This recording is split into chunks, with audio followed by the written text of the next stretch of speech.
Rob Cruz, you don't know this, but you have come highly asked for from. Okay. Okay, so I have this Facebook community, and hmm I was like, hey, who are some hitting coaches you want me to interview? The amount of times your name came up was like through the roof. So I literally just messaged you, what was it, like a few weeks ago? And was like, can you come Yep. on my podcast, Rob? And here you are. Cool. Here we are. Here I am. Let's go. I am thrilled for this. One, because hitting coach to hitting coach, I feel like we're going to riff into so many areas. But hmm one thing that fascinates me is how passionate you are about softball, but hmm you have come from the baseball world. So like what brought you here and why are you still here? Because I love it.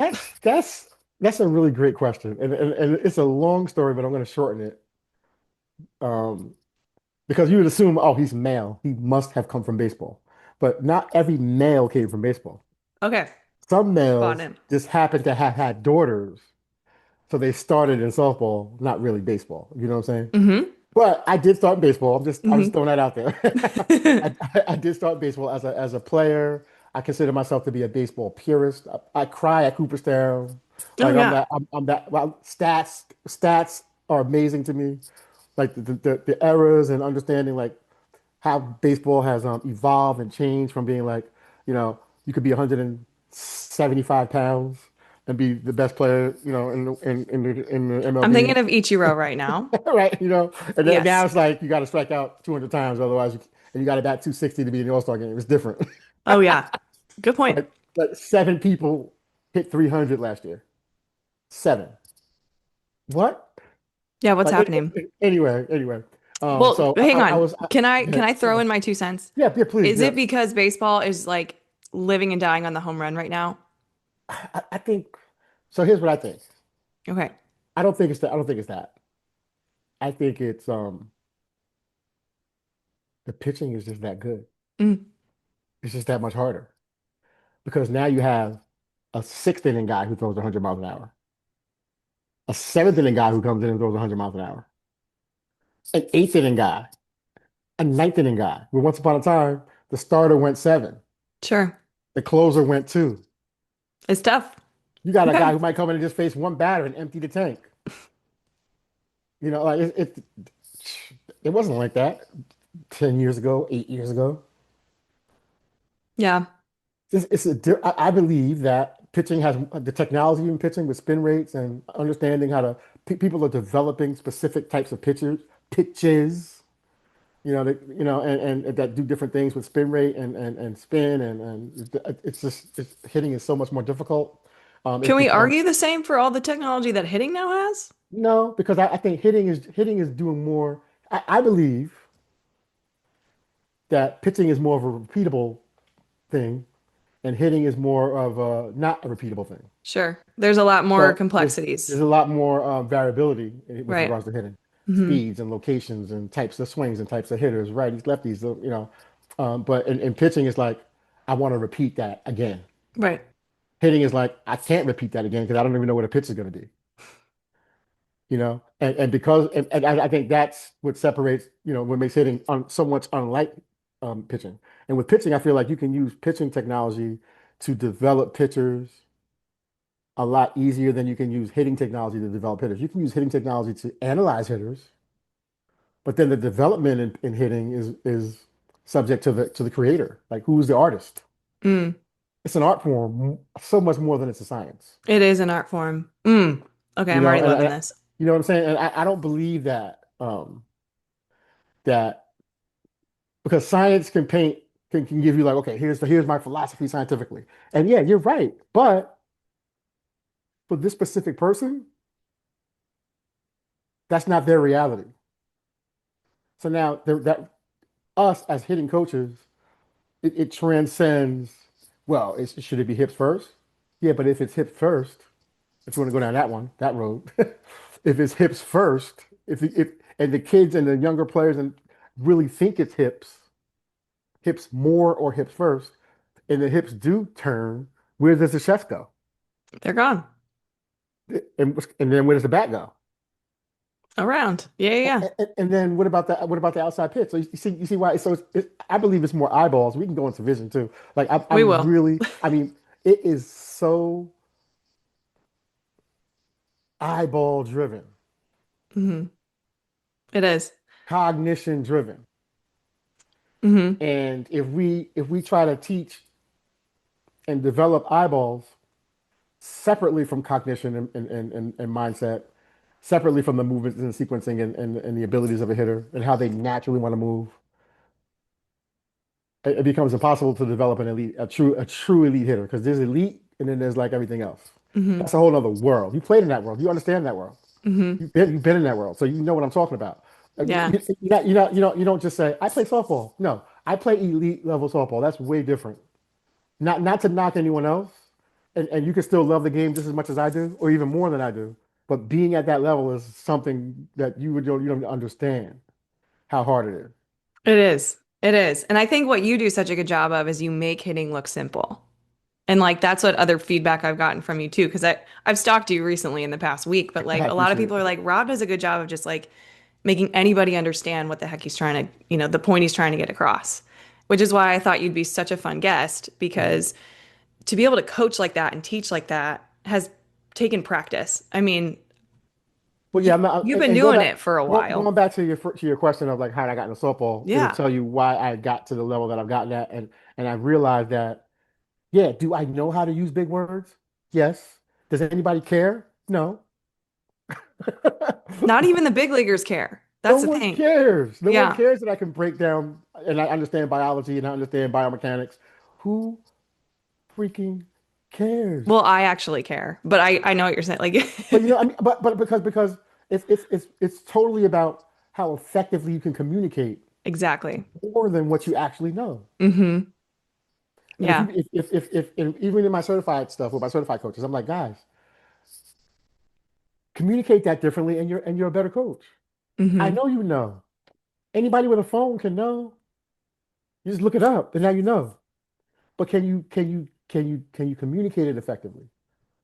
That's where you transform into that master coach. And now you begin to like transform humans into doing things that they didn't even know they can do, which is the fun part. Like you didn't Hmm. even know you were a power hitter 5 minutes ago until we fixed we showed you something. You're like, oh, I can hit balls hard. Yeah, you can hit a ball harder.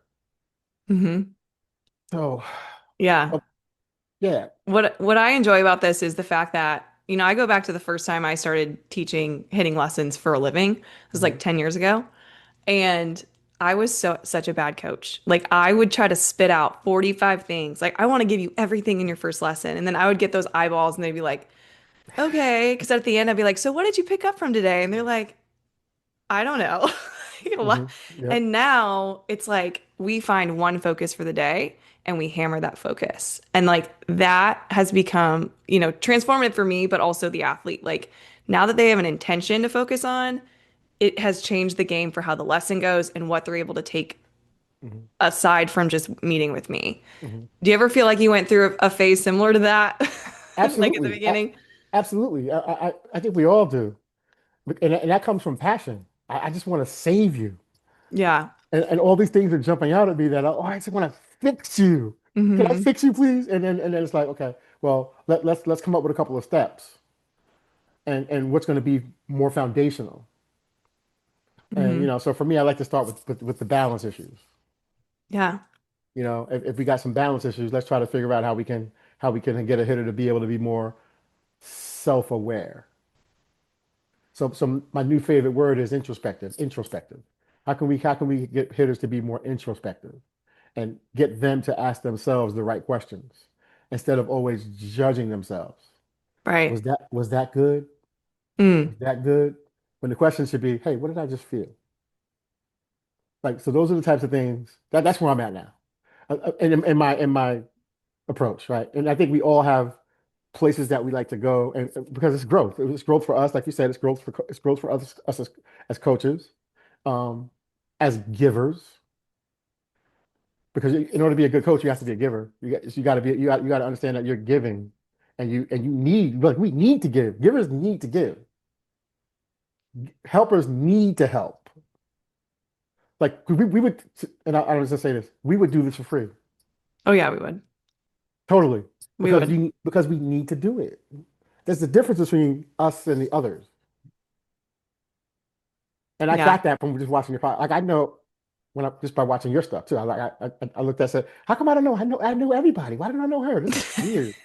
I've been hiding under a rock, I apparently. freaking know. Listen, I when I say I know I everybody. believe it. And here's the And I'm funny like, thing. how did I not know you? I feel like I know everybody. Like that's the thing. Like when I played pro just for 2 seasons, Yep. like the connections I made in pro ball, like Hmm. have just spat out so many connections within. And like even NFCA conferences, like going and meeting people, it's like Hmm. I feel like I knew everybody. And so I'm like, who's this Rob guy, you know? And I'm like looking up Yep. your stuff and I'm like, I love how simple he makes things. I love how he talks to the human and not the athlete all the time. Like it's Ooh, and that's a good one. that's how you get to, you're probably invited to weddings all the time, you That know? that that's a good Like, one. Weddings, bat mitzvahs, bar mitzvahs, birthday parties, everything. but why do you think that is? Like, can we unpack Because that? I've allowed my for the people who allow me to do it, I'm so much more than a coach. So much more. If you allow me to mentor and be that mentor and be that like when the kids come in, like the first thing we talk about is like right now it's like everybody has that first week of school. So hey, how you like? Do you like your teachers? You know, how's everything going? You got to see your friends you haven't seen all summer. You know, I get into their lives. Like I remember who struggles in math. Hey, how was that chem test last week? Like I remember those things. So Hmm. my connection is deeper than whether you're dropping your back shoulder or not. That's irrelevant because guess what? If you don't think that I care about how you're showing up as a person, why would I care about how you can hit a ball? Like, why does that even matter? Hmm. And even what you give them, they'll hear it more, I feel like, you know? Definitely, And for sure. you can even get on that player a little bit, but they know that like you come from love and like that's what you're trying to give, and therefore they're like way more accepting of the criticism when needed, right? They trust you. Yeah. It's a different level of trust, Hmm. you know? And This is awesome. it is. It's a different level of trust. And when I first started with softball, I wasn't trying to do softball. A team came to me with some 10U girls and some 12U girls, and none of the baseball guys wanted to work with them. Why? And I don't know. And we didn't even have softballs. I said, yeah, I'll do it. Turned out that that particular team had two players on that team that would go on to become like nationally recognized just offensive players when this is back when home runs wasn't even really a thing. And they were hitting the ball over the fence, like over the fence. Because someone was saying to me, actually told me, you can't teach girls how to swing like that because that's not a softball swing. I said, that's not a what swing? Oh boy. I said, and I'm like, well, sorry, I didn't know that that was a rule. I'm a rule breaker, by the way. If everybody's going over there, I'm going over there. Yeah. I'm here I, too. I want to be different. I want to go Yeah. see what's. Can I go just see what's going on over there? Because I know you guys are over there, but let me just go around there and see maybe something over there. Yeah, so anyway, um, so they're going out and they're playing nationally and they're going all over the country and they're just hitting bombs. And then other people started hearing about it and like, well, who are you hitting with? And then all these girls started coming out of nowhere. They started coming Hmm. from everywhere. And the biggest issue that I was finding in softball, at least in my part of the country, which was the Northeast at the time, was a lot of the hitters were taking their top hand. This is late 90s. This was late 90s, early 2000s, maybe 99, 98.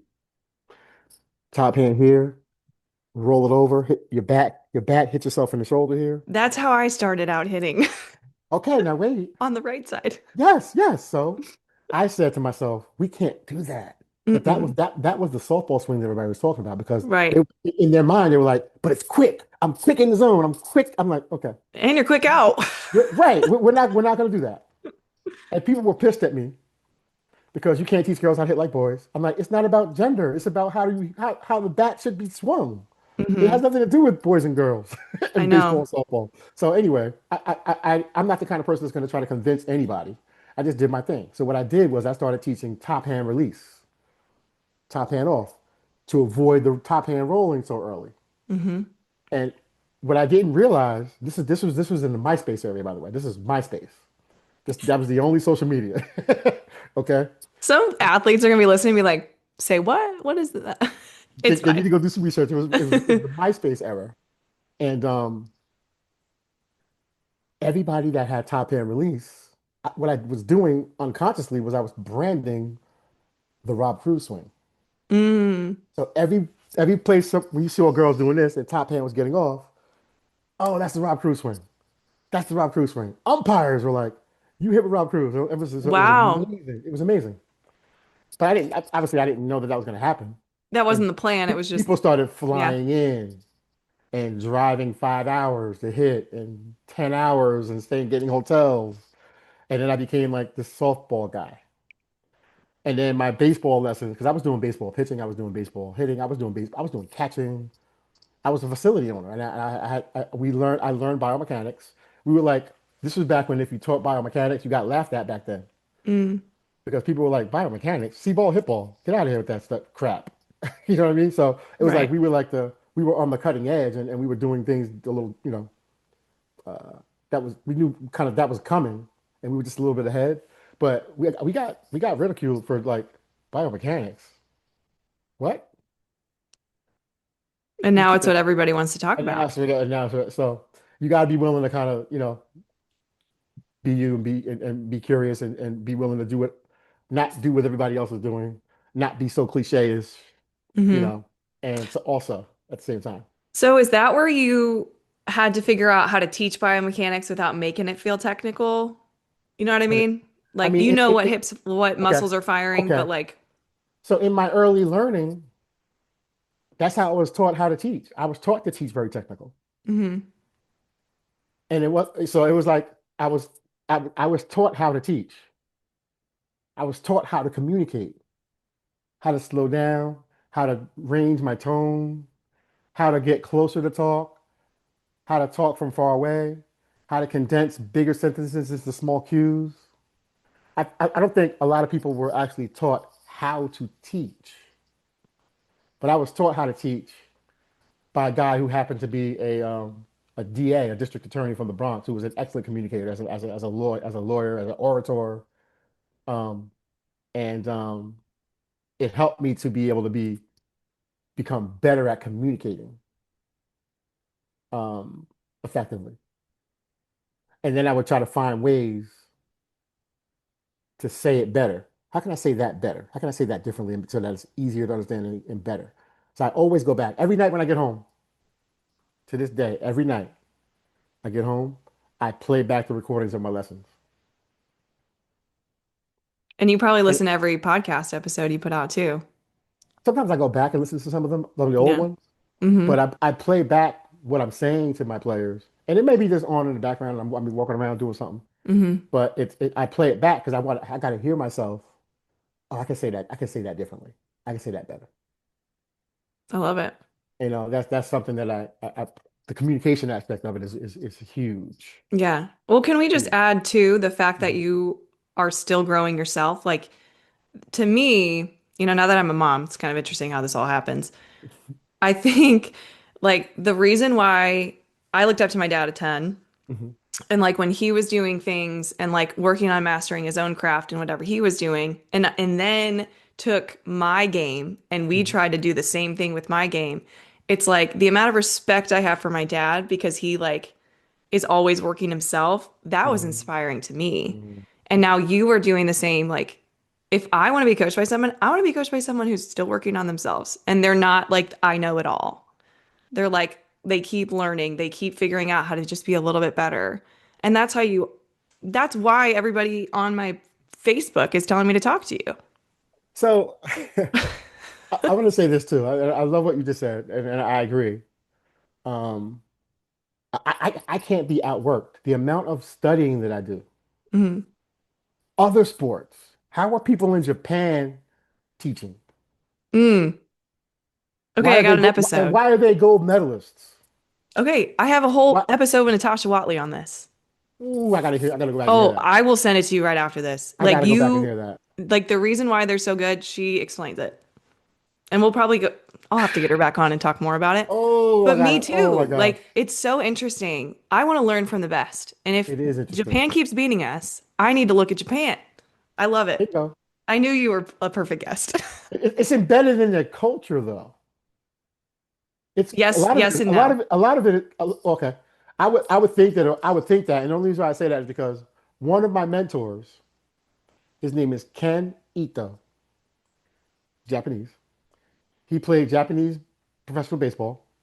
He's actually an agent currently, so he represents athletes in the American sports market that want to play sports in the Asian market, and vice versa. Hmm. And he's also a very smart golf coach. Every time I have lunch with this guy, every time I talk to this guy, I feel like the dumbest person. I'm like, how come I didn't know this? Yeah. So, Mhm. and he played Japanese baseball in school, and he was just telling me like there'd be 50 guys on a baseball team and nine play, and they literally got 6 days off a year. Yeah.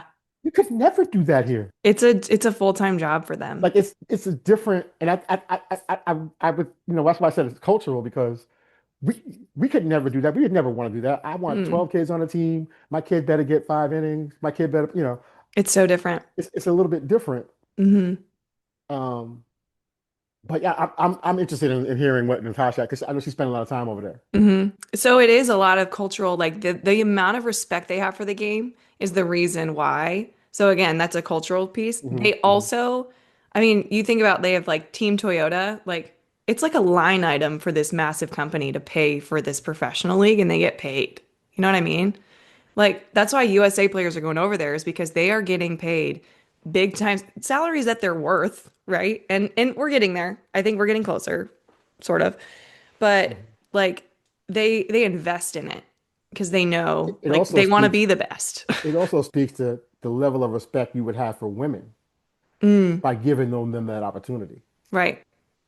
So what if I Because told you that Ari Yamato was my teammate? awesome, Like awesome. I've learned she didn't speak a lick of English. She had a Mhm. translator, but like I learned so much from being your teammate for 1 year, 3 months, for real. A season, right? A short season. And Yeah. I got, and this international thing is it's so different. It's so great. It's so good. It's so cool because when you get exposure, you were Hmm. exposed to that, and then it changes you. Yeah. It was kind of like you meeting with your friend. I would practice next to Yama and I'd be like, well, I suck. I mean, not Yeah. totally, but you know Yeah, what I I mean? get it. I get it. Like, because I mean, shoot, they had front tossers. Do not do this at home. Okay. Everybody listening to this, do not do this at home. But they would toss to each other. So they'd be hitting into a screen and the person would be right next to the screen, throwing them like a front toss, and they had to hit it straight into the center, which, like, as a pro, we could do that. But like, they've been doing that every day for like 20 years. That's a level of focus, though. Yeah. That's a high level of focus and concentration, Hmm. and and not just because you don't want to hurt your teammate and hit it in the wrong direction, but you know that the reason why they're standing there is to get you to lock in better. Yeah. And there's a whole lot to be said about if you analyze the way different people do different types of drills Yeah. and Again, break we are down, not telling you to no, do no, this no, with your 8-year-old team. no, don't Okay. do Do not do that. this. Isn't it interesting? Okay. Yeah. So this is where we're kind of going off into our own little land, but there are certain elements that I like watching you teach, and you Mhm, talk about the back shoulder a lot. mhm. And it's funny because, like, you were kind of hinting to this earlier. A lot of people talk about like hips first, hips first. But if our, I said this to an athlete yesterday, if we are only holding a bat and we try to go and like we don't have legs, could we hit the ball? Yes. If we only use our legs and don't have arms, we can't hit the ball. So it's like the amount of like work that both of them need to do together is huge. And so you talk about the back shoulder. Can you emphasize why you love focusing on it a lot? So last year in 2024, back in April, and I'm a technology guy. So like 3D motion capture for me is everything. Hmm. And I learned a lot, I learned a lot from the kids. I learned a lot from the players. So when I started to measure the 3D motion capture, all of the hitters that I had who were swinging the bat 65-mile-an-hour plus and had exit velocities high 70s to low 80s.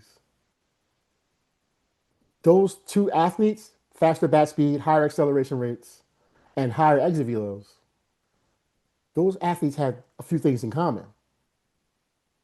One, one of the things was really good, I call it spine integrity, really good spine angle and spine stability.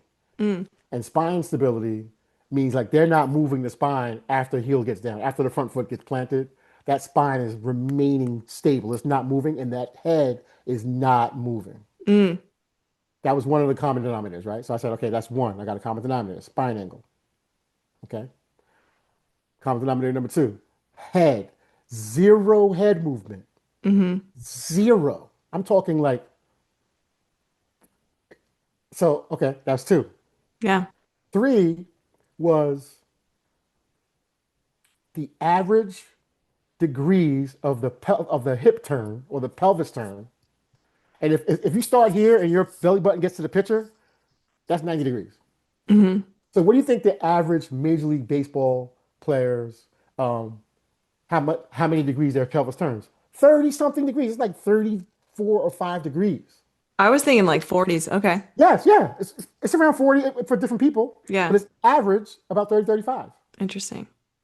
So the key is, can we get the pelvis to stop so that Mm. it can decelerate so that the chest and the arms and the back can do what they do? That's exactly the biomechanics that I love to talk about. Okay. Because like, Yes, yeah, so basically your core has to stop your hips it so has then to. the rest can go. But because people are, and if you ask all your students, where does power come from? All of them are going to say legs or hips. Hmm. They're all going to say it.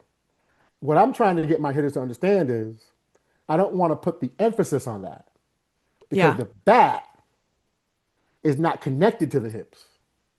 It's connected to the chest. Yeah. So we talk a lot about more about chest because that's what's directionally directing path of bat. So it's funny. Yesterday, oh, I was gonna say one more thing. A lot of people are also turning the hips too hard. So the combine data from MLB from minor league baseball players was they were turning their hips like 700 degrees per second.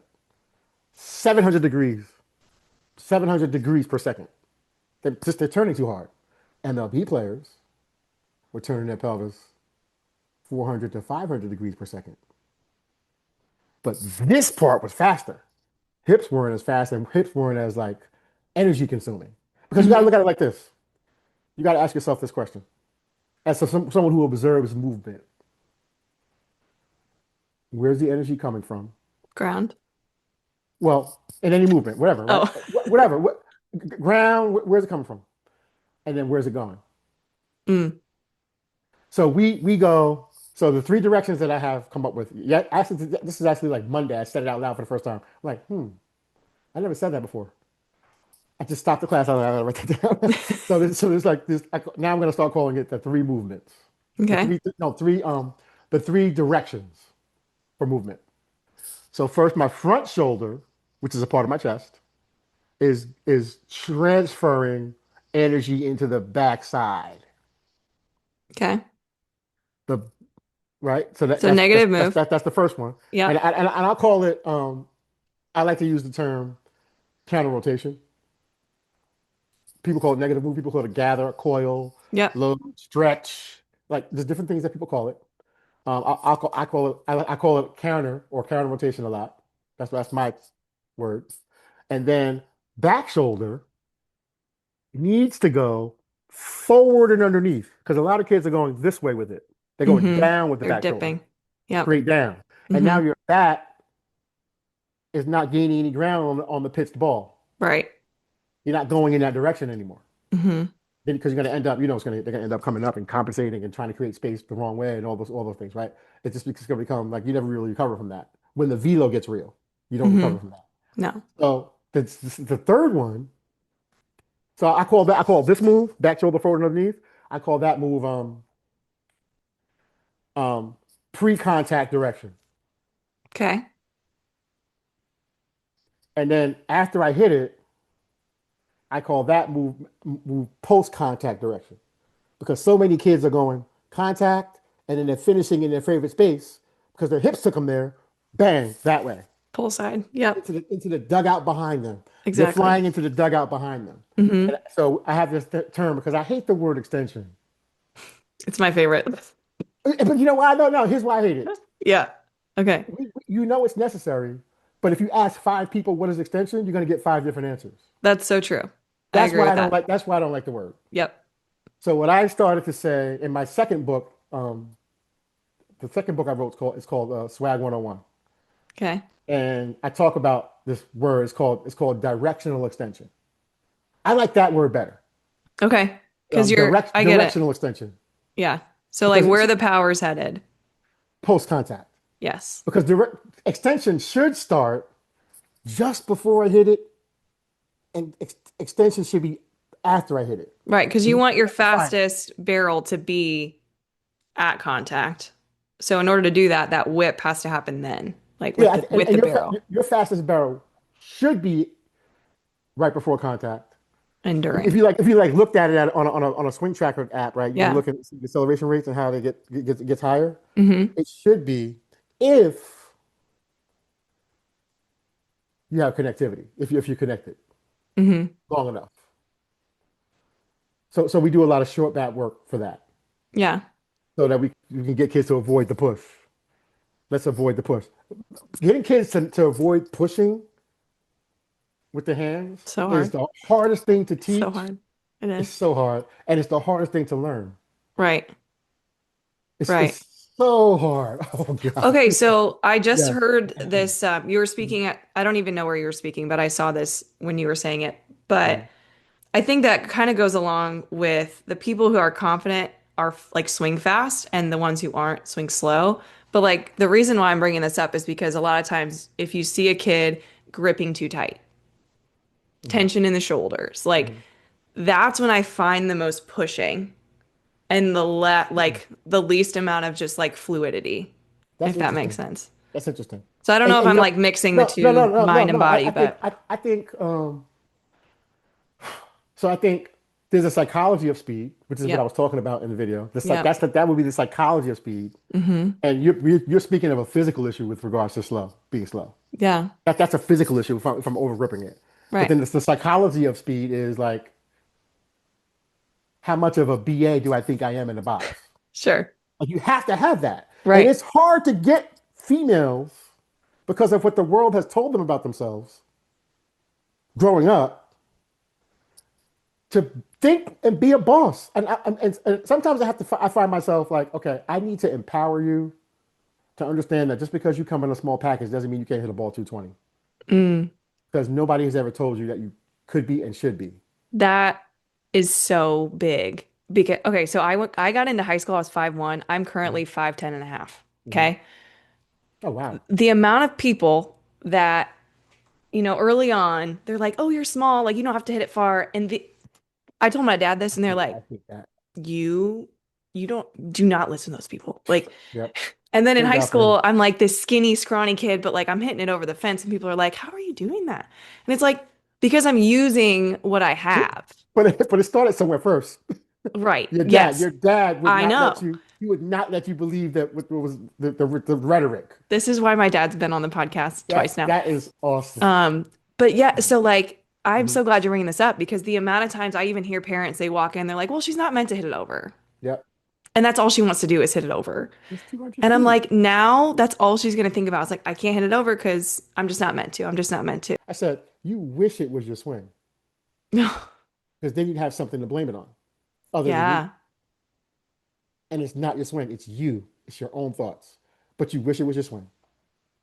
Yeah. Because people try to outswing problems, you know? It's funny. I just had, so Taylor Shoemaker was my last episode. Yep. And she, somehow she got into a slump this past year, even though she was, NFC player of the year. She's like, I was kind of Yep. going through this. Oh, I guess, the streak's kind of going away. And immediately she was just like, I'm not gonna be able to out hit this. I'm just gonna have to remind myself who I am and just, trust my preparation. So like That's it was kind good. of good to see even like the most elite hitter, elite freshman in the entire nation in Division 1 is even Mhm. like going through some of this of like reframing how she's talking to herself. So Self-talk it's is neat. huge. Can we talk about parents for a second? Let's go. I don't want to ruffle feathers. Most people that listen to this are parents and Of course. coaches. Of course. Yeah. But what would you say to a parent who's chirping cues while you're in there working with their athlete of what they should be doing better in there? So I've done this and I do this. Um, and I try to do this. First of all, I one thing I hate the most is the parent with the phone recording the whole lesson on their kid. Can your kid get a break from just not wanting to be on camera? Did you even ask your kid, hey, is it okay if I record your entire lesson that I'm never going to watch again ever and you're never going to watch again ever? It's like the pressure of having to perform on camera for some of these kids. Why does everything have to be me performing on the camera? Yeah, there's like no room for failure now. Like give it a break. And what are you going to do with that video anyway? Post it on Twitter, put in the work. I mean, if you're getting 10, 12 seconds because you want to do that, that's fine. But to Right. sit there and go, I don't know. I don't even know if I would be able to even handle that Mm-mm. as an adult. But I think when the parents want to have input, and what's even worse is the kid that's in the cage with you one on one, and then they keep going back after every swing, looking, looking back, Yeah. looking back at the parent. Now And the parents like, stop looking at me. And you're like, that's the kid who will never hit higher than eighth in a batting order. I said it. You don't have to say it. I'll say it for you. That kid will always be a number eight batter because they don't have the ability to like own it. be mature. Own it was what I was going to say first. You said it for me, but and be mature enough to own it. It's like go in a car, go to Dunkin' Donuts and come back. Let them have some independence. Give them a sense of like, hey, you know what? I got this one-on-one time with my coach. It was great. It's funny. I had a kid the other day. Um, and it wasn't because our mom was like interfering with the lesson, but I said, hey, you know what? Let's just pretend right now it's just if there's no adults, it's you and your friends in the backyard, and you want to compete with your friends, and you want to try to see who can hit the farthest over the trees, over the bushes, into the neighbor's yard or whatever, right? Hit the next three, and she just started whack, whack. I said, and that's how you should play softball. That's freedom. Freedom. That word Like, is so imagine if your yeah. kid could have that much freedom. And here's where it's tough though, because, parents, they want to be involved and they should be, right? Like they want to know, Mhm. because when they go home, that's who they're with, that's who they're going to train with and everything. But like if we can almost give the athletes the independence to like go through the lesson and then be able Mhm. to share what they had learned with their parent. Mhm. Um, like I mean, my dad was at every lesson with me for a year to kind of like get to know the drills and like so he Yep. could hammer those with me when I Right. got home and put in the reps. Right. Right. But it was more of just like he was spitting out what the coach was saying. And like his opinion, yeah, he threw it in every once in a while, but he would always go back to what was your coach saying? What was your coach saying? And reinforcing it. Yeah. But And that like would be in a that would be the risk. That would be the reason. yeah, but in a lesson, he's Mhm. not Mhm. saying things. It's like he's sitting back. This is what Sue Enquist said on one of my episodes. Oh yes, The Sue best on parent. it. Dude, I feel honored. I've I had Sue feel on honored here. to be on this podcast. Sue is Wow. the best.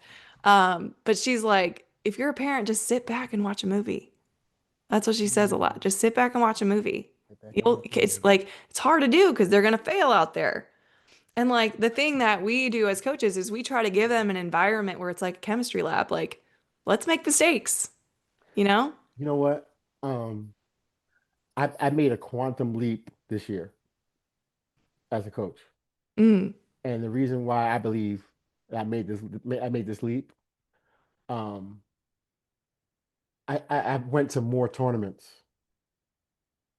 and I got to do some in-game coaching, and I got to see firsthand and get a feel firsthand for the actual game environment at a youth game sporting event. hmm. Because it's nothing like being inside of a cage with a carpet with, a screen and Yeah. The and environment doesn't really it's change. it's, it's not it's nothing like it. And then I'm saying, okay, I gotta say certain things differently because now I really have a better understanding for what they're actually going through in that moment. Yeah. Can And you elaborate? it Like, helped me. So yeah. like for example, a big reason why a lot of kids fail is the chase rates are out of this world They're chasing bad pitches. all day. So you have pitchers who say you have a hitter who's like, "Oh, that was a great rise ball." No, first of all, it wasn't a rise ball; it was a high fastball. That's one. I know, This is right? this is 10U softball. That is This not a is rise ball. great. This is great. Okay, it wasn't a rise ball, and you're chasing it. So let's focus today on me throwing you balls that are high and you not swinging at them, and we're going to celebrate takes. Yeah, Because some kids think that batting practice is they think the lesson is batting practice. And they right. think batting practice is, well, if she throws it, I better swing because coach said I only get 10. And I want all my 10. I don't want Hmm. six. I don't want six swings and four takes.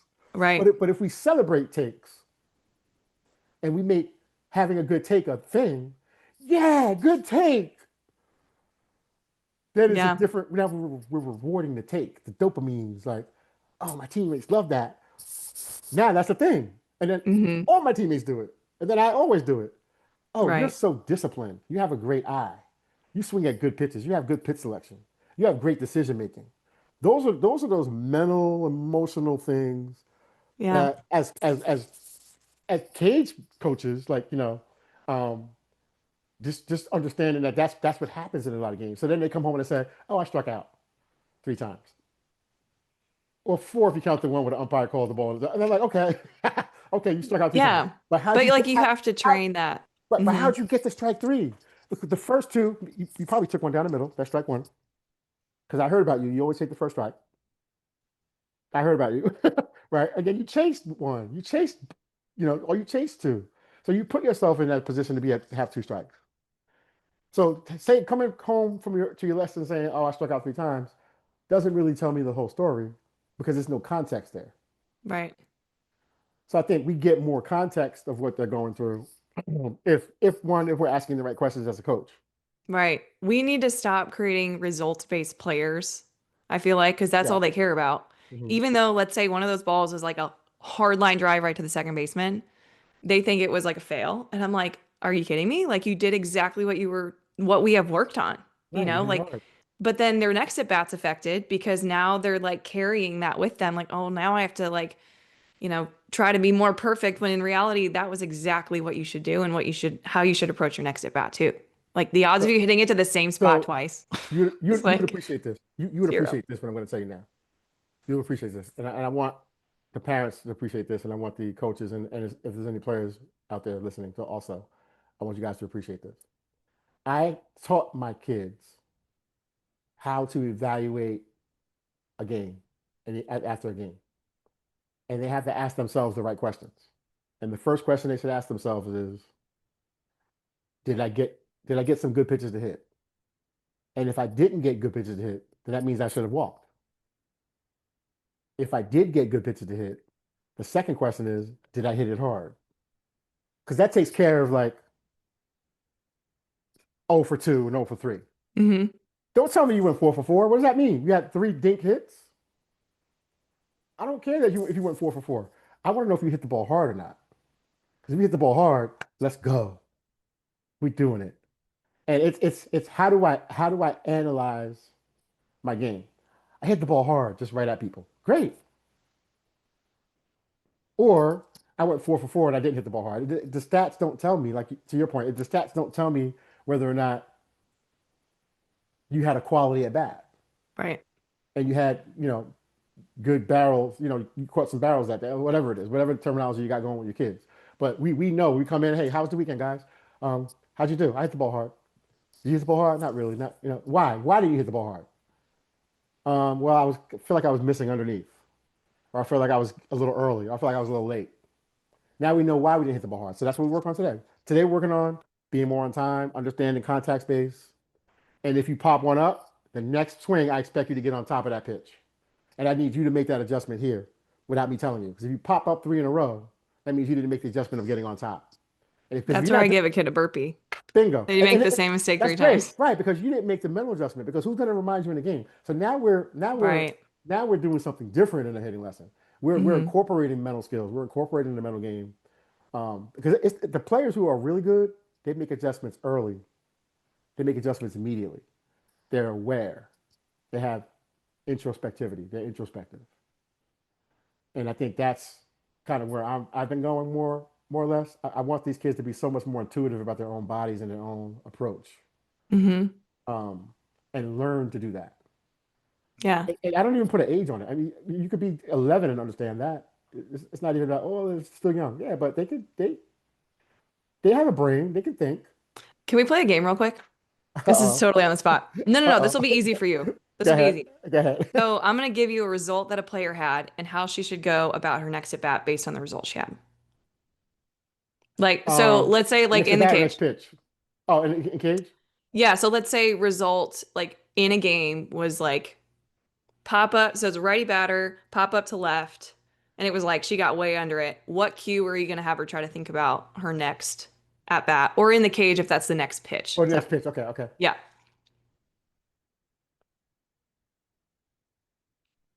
What cue are you given?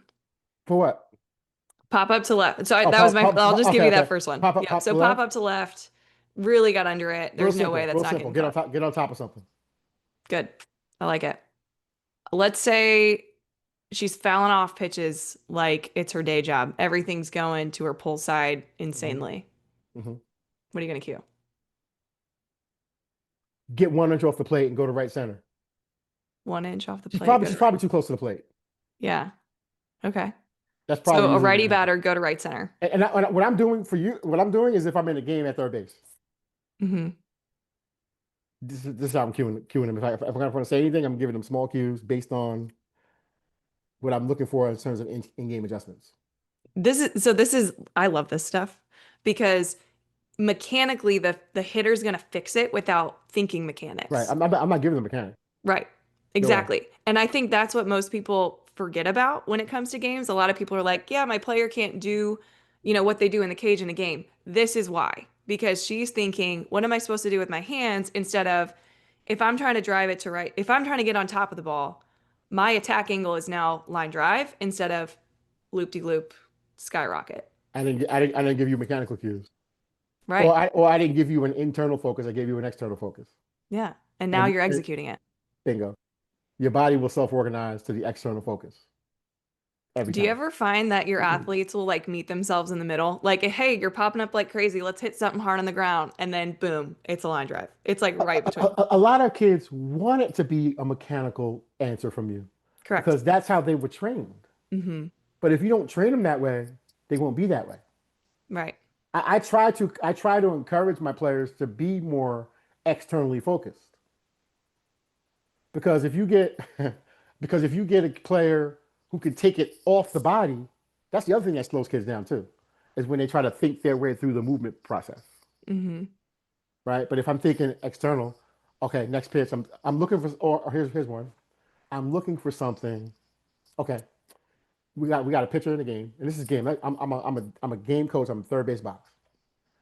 She's throwing everything outside.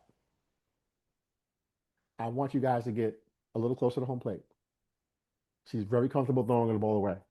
And we're going to try to use the other side of the field, and we're going to try to hit a field goal in between right center and center field, or between right field and center field. That's all we're Hmm. doing. And now everybody's like literally trying to hit the ball into that spot, into that space. Because it's a focal point to try to go attack. And you're given the pitches that are going to make that be able to happen. Like if they're thinking right center, and they're given an inside pitch, they're not going to go for it. Because most people are going to say, "Let the ball get deep." Hmm. That's too much. Like they're gonna be late now.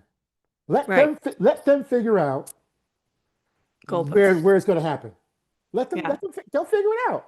Yeah. Especially if you let them do it in practice and you let them do it in cage. Hmm. Yeah. I want you to find your space. Find the space. I'm gonna throw you 10 outside pitches in a row. I need you to figure out where it has to be hit. We're gonna hit it the hardest. And I'm not gonna say one word. You may suck on the first five. Great. Because when they figure it out on their own, they learn it faster and it sticks. When I have Hmm. to constantly give them directions, hey, go down 2 blocks, make a right turn at the mailbox, go down to the stop sign. But if you pass the street light, you went too far. Like it's just too much for them. Too much. They'll Too much figure for it out. anyone. They will figure it out. I promise you, they will figure it out. When I started approaching that with the outside pitch for myself, because I'm 6 foot, Hmm. that was like my kryptonite. I would just extend my hands, even in college. I would just extend Hmm. my hands and it'd be like this dink hit. And Hmm. I just looked like an idiot. And when I made the approach of like, I don't have to hit that so far deep. Like I But got these long someone said it. arms. Someone said it. So I Somebody was said like, it out literally loud. my approach then was like, smoke it up the middle. And then all of a sudden, Oh. I know that's probably, but like as soon as I had that mindset, I was hitting it a little bit more out in front, but my long arms were able to get there. And I Hmm. was hitting it to left center without like hyper focusing on hitting it to left center. Like, I don't know. It just, So let me just say this because, and this is when I post stuff about contact depth on the outside part of the plate, right? When I post hmm different things and I talk about it, if you go back and look at my page, I have the most comments, the most hate, the most views, the most arguing on the when you talk about outside pitch and where does the ball get hit. Because the problem is that most hitting coaches are going to tell you let it get deep, but they don't tell you how deep. yeah, No or one what that no looks like. no one ever says what how deep. No one's ever said it. hmm No one. So I try to get kids to focus on, and it can be different for different pitches in terms of different height too. Sure. But it's Yeah. somewhere around the front foot. It could be a little bit deeper than the front foot, maybe a softball deeper, or it could even sometimes be, depending upon where your head and nose are, um, a half a ball or a ball in front of your front foot. But it's somewhere in that space. But it's still going to be deeper than the ball that you pull. hmm So, and I Yeah. think and I think a lot of people aren't comfortable with that idea because they think that it has to be one way. Right. And But oh my sometimes it's about God, perception too. It's about everybody's perception. different. Right. Yeah. It could be about I'm perceiving that I'm hitting it deep. Fine. I'm gonna leave it alone. If that's where you think you hit If it, it, yeah. right. And so if for some people it works. Like I like to focus on hitting it deep. Not for me. I want to hit it up the middle. And And that's where I hit it that's the hardest.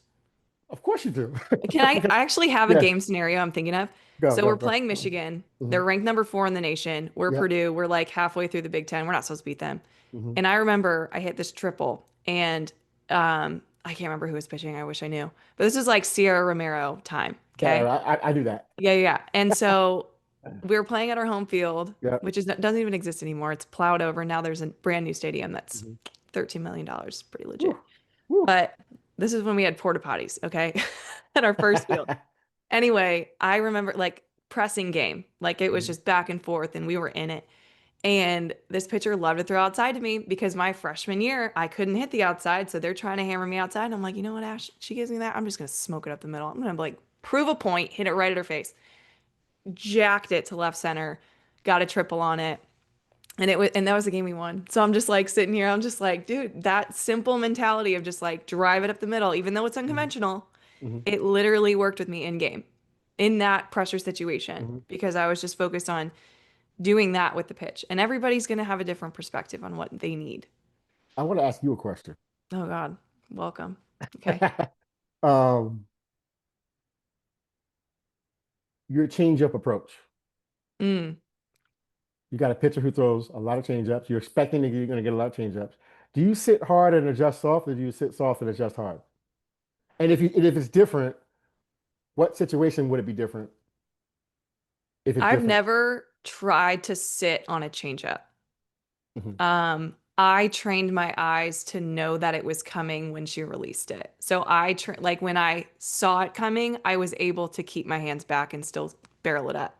That's interesting. Like to me, if I'm seeing a changeup and I know it's coming, I'm thinking single. Like, but again, I had to train myself to have that mentality. But I was just like, let's punch it somewhere. And I've hit multiple changeups over the fence, Mhm. but I never tried to hit a changeup. I trained Oh, myself to react. So I was looking fast, react to so slow. okay. That All was right. just me though. I ask a lot of people that 'cause I always want to Yeah. find out because obviously people are different. Right. And like in the back of my mind, if I Mhm. know she has a slow pitch, I'm going to try to indicate what does that look like out of the hip. So preparation is important for you, Oh, but huge. before the game to know what how they throw their pitch Sure. is you're saying. Yeah. And like Is it- even in game, Mhm. because Mhm. like you watch a video, it's different. Like Mhm. you just don't get the same Mhm. look.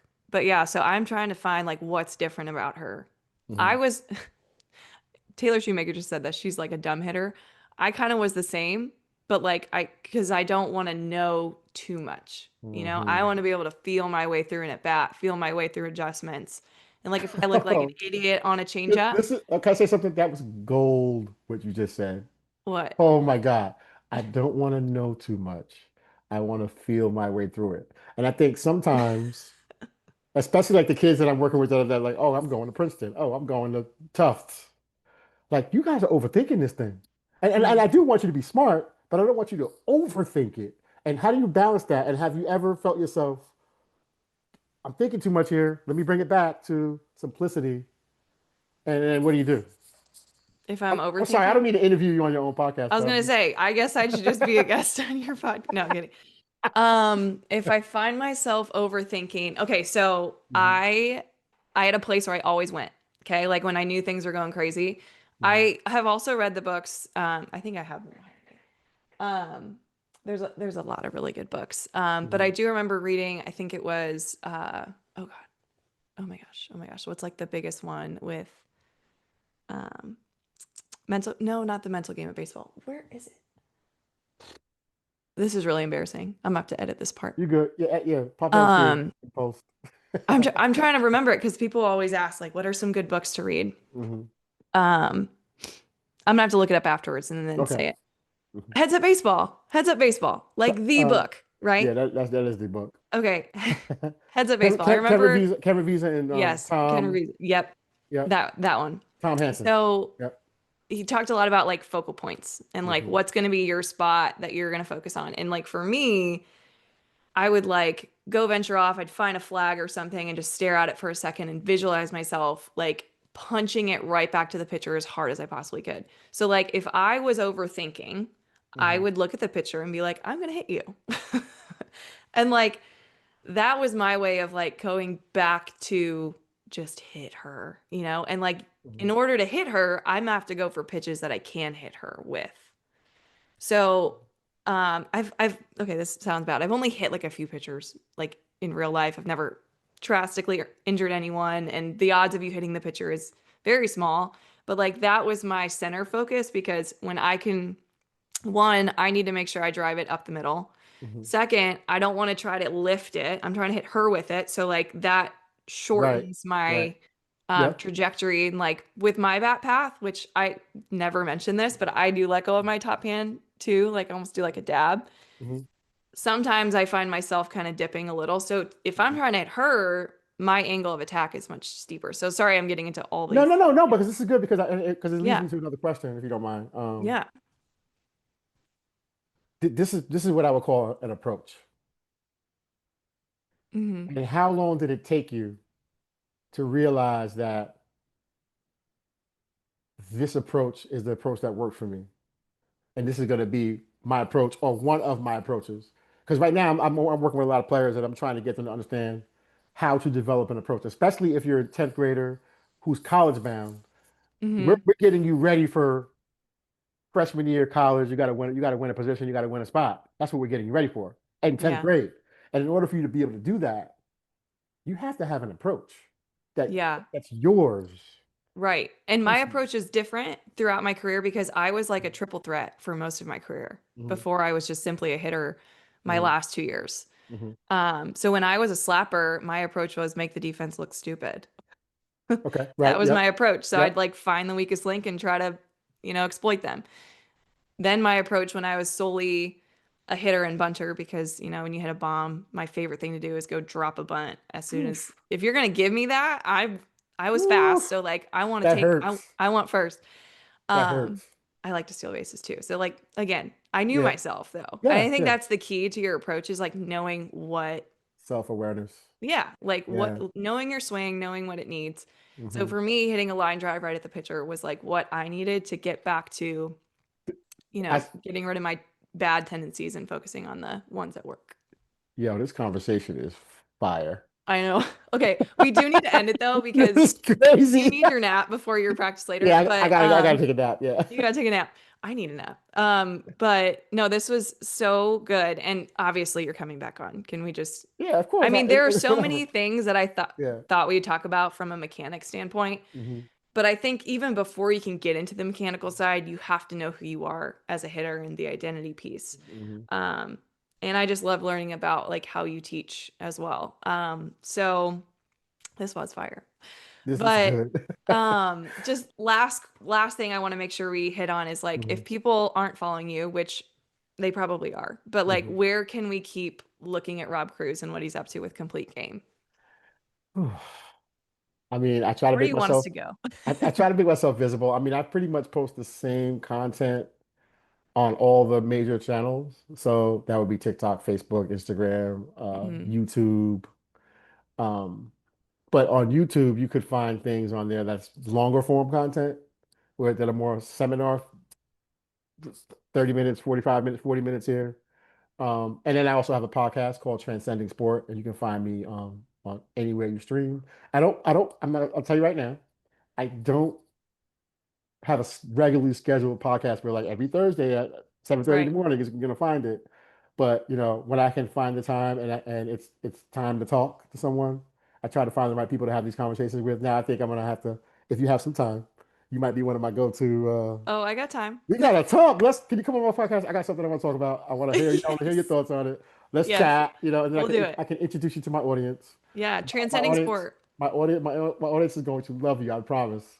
I have a serious audience. Like they are really I already know my audience loves you, my so audience. So this is this is great. perfect. This has been great. I really appreciate it. I'm glad we got the chance to kind of talk and got to meet you.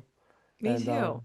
Me too. Well, yeah. can I'll make sure to put like all the links that you just described in the show notes to make it Hmm. easier for people. But Hmm. I do want you to talk about because you said with transcending sport, it's not just about like the mechanical pieces. It's more of like person. Like take like when you get people on and you interview them, like what is the goal with transcending sport? It started off as that. When I started the podcast Transcending Sport, I wanted to do something different. I'm always trying to do something. Okay, what does the game need?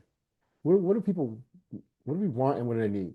So I started off with I would invent I would like invite people who like had an invention out there.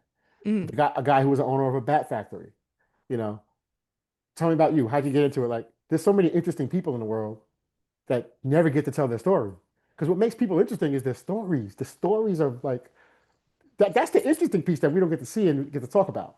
Like, yeah. how'd you end up doing that? What was it like being over there? Like, talk about that. And you'd be surprised what stories you can extract from people. And Yeah. when they start sharing, like, and I learned that because when I was younger, like in my family, we had to read one autobiography every year. And Oh, when you read an autobiography, um, you look at that person and what that person has accomplished, but you never get to see what unless you read their autobiography. right. They went Right. through that. How could they even go through that? And you have a newfound respect for that person. Right. Like that's what they did is nothing compared to what they've gone through. Hmm. Which, to my point, I believe that the more you go through, the more adversity that you can overcome, the higher you can go in whatever you're doing. That is a fact. Drop the Yeah. mic. Yeah. So I'm excited to dive into like your interviews there because um one, podcaster to podcaster, I find that the same. I love learning how people are the way they are. I think it's so Yeah. unique. And like a lot of people only see the surface level of what's on Instagram, the pretty stuff. And it's like the reason like that really hard thing you went through is actually probably why you're at this elite level. Like Exactly. but most people think it's just all good, you know? Can I say this? When I Yeah. have a kid that I'm coaching and I know that they're going through some things on a personal level, a part of me hates that they have to go through it. But another part of me also knows when this kid comes out of this, he's gonna be fierce. Hmm. She's gonna be a force to reckon with. She doesn't even know it right now. She has no idea like what she's been chosen for. Yeah. 10 years from now, 50, I have no idea what it is. No one does. But when it But does happen, you're like, I oh my called it. God, she's gonna be so ready. Parents, I think, and coaches, I think this is the key for us. We need Hmm. to discover that in our kid and that they need to go through this. We're at a point right now where we're getting a little soft. So like We are. We, we, we we're could we could protecting them. We're protecting them from their own fate, their right, own destiny. We're right. trying to protect them from like, dude, they need that because that's gonna get them ready for that they're gonna do something Yeah. great one day, Yeah. something And special they one gotta day. get used to failure, man. They Oh, gotta get used to absolutely. it. Failure is required. In my domain, when you come in, like, oh, you will fail. You will feel like you want to cry at some point in this lesson. And we will celebrate it. Absolutely. Hmm. And you will work through it. Yeah. Oh, this is good. We can talk all So day. fun. We can So talk fun. all day. Rob, thank you for your time. Of This course. was so fun. I can't wait to see what more we put I together. can't wait to let me know when it comes out so we can make sure we share it. Okay, I All will. right. I will. I'm so grateful for you and keep doing what you're doing because it is fun to watch. Thank you. I appreciate it.